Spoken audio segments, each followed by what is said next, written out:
Reading from the book of Leviticus, chapter 17, verses 1 to 15. The Lord commanded Moses to give Aaron and his son and all the people of Israel the following regulations, and Israel who kills a cow or a sheep or a goat, an offering to the Lord, anyway except at the entrance of the tent of the Lord, presence has broken the law. He who has shed the blood shall no longer be considered one of the God's people. The meaning of this command is that the people of Israel shall now bring the Lord and the animals which they used to kill in the open country. They shall now bring them to the priest and entrance to the tent and kill them as fellowship offering.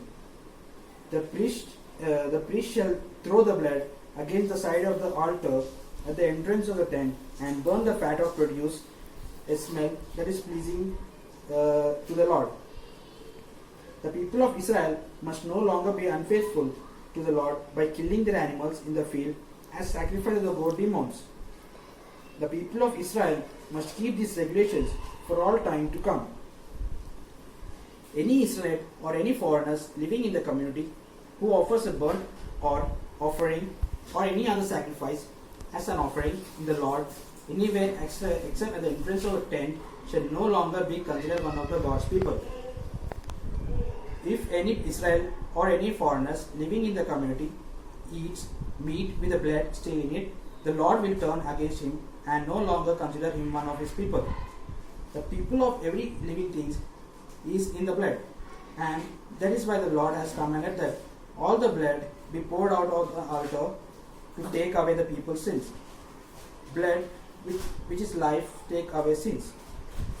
That is why the Lord has told the people of Israel that neither they nor any foreigners living among them shall eat any meat with blood still in it. If any Israel or any foreigners living in the community hunts an animal or a bird which is ritually clean, they must pour out its blood on the ground and cover it with earth. The life of every living thing is in the blood, and that is why the Lord has told the people of Israel that they shall not eat any meat with the blood still in it, and that anyone who does will no longer be considered one of his people.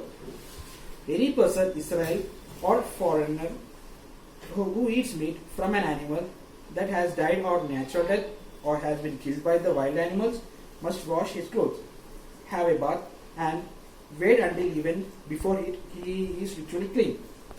If he does not, he must suffer the consequences. This is the word of God.